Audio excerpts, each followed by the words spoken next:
ब्रह्म म्हणजे भव. भव म्हणजे भवसागर. बघा, जीवन आपलं एक सागराप्रमाणे असतं. खूप असं म्हणजे भव्य आहे, त्याचा अंत नाही आहे कधी सुद्धा. प्रारब्ध आणि अंतापासून तयार झालेलं हे जीवन, दोन्ही जन्म आणि मृत्यूला जोडणारा जीवन आहे ब्रह्म. ब्रह्म म्हणजे खऱ्या अर्थाने उत्पत्ती, जे उत्पन्न करतं. आपल्याला कशाची गरज आहे ते ब्रह्म. आता तुम्हाला जर ज्ञानाची गरज असेल तर ज्ञान हे तुमच्यासाठी ब्रह्म आहे. तुम्हाला पाण्याची गरज असेल तर पाणी हे तुमच्यासाठी ब्रह्म आहे. आपण म्हणतोच ना, अन्न हे पूर्ण ब्रह्म, कारण ते आपल्याला जीवित ठेवतं. म्हणजे ब्रह्म काय आहे? ही उत्पत्ती आहे. विष्णू मृड.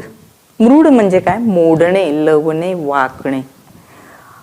परिस्थितीनुसार आपण आपल्याला बदल करणे. बघा, विष्णूचे प्रत्येक अवतार विष्णूच आहे.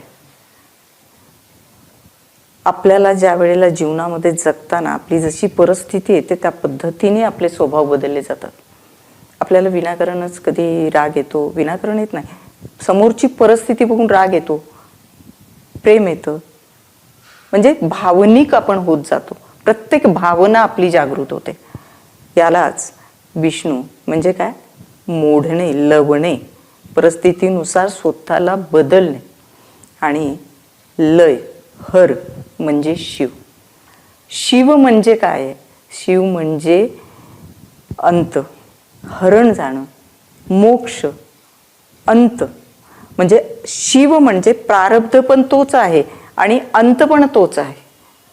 शिवाला स्मशानातली देवता म्हणतात. शिवाला भूत, पिशाच, पशुपती, नाथ म्हणतात. त्यामुळे शिव हे अखेरचं सत्य आहे.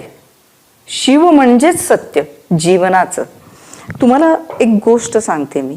पानगळ होते माहिती आहे का? झाडांची एक पानगळ होते बघा.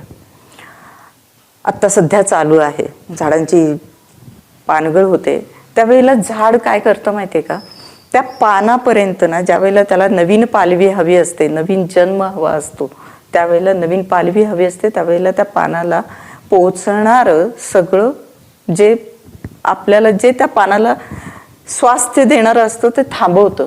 जसं आपण म्हणतो ना, नसा थांबवल्या, आपल्या रक्तवाहिन्या थांबवल्या, अगदी तसं ते पान करतं. आणि मग त्या पानाला जाणवतं की झाडाने आपल्यापर्यंत येणारं पोषण थांबवलेलं आहे, म्हणजे आपली इथं एक्झिट आहे, आपला अंत आहे. आणि ते पान स्वीकारतं आणि ते पान गळवायला लागते. आणि शिव हेच आपल्याला सांगतो की वार्धक्य ज्या वेळेला येतं त्यावेळेला मृत्यू हा तुमच्याबरोबर आहे. मृत्यू हा अंतिम सत्य आहे आणि ते तुम्ही स्वीकारा आणि जीवनाचा खरा आनंद घ्या. हे सत्य स्वीकारून चला. खऱ्या अर्थाने हा शिव परमेश्वर म्हणजे काय आहे की योगक्षेम. योग म्हणजे काय? जे मिळत नाही असं मिळवून देणारा. आणि क्षेम म्हणजे जे मिळालेलं आहे ते तुमच्या जीवनामध्ये टिकवणारा, म्हणजे योगक्षेम. सगळ्यात महत्त्वाचं म्हणजे प्रत्येक देवी देवतांच्याकडे आपल्याकडे, म्हणजे जसे आपले त्रिदेव आहे तसं आपल्याकडे एक त्रिशूळ असतं बघा. ह्या त्रिशूळाचा पण एक अर्थ आहे. त्रिशूळ म्हणजे मनन, चिंतन आणि आत्मस्मरण.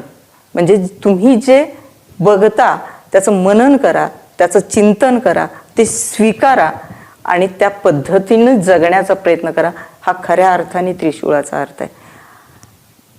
इथून आपल्या ह्या 3 देवापासून सुरुवात होते ती दत्तात्रेयांची.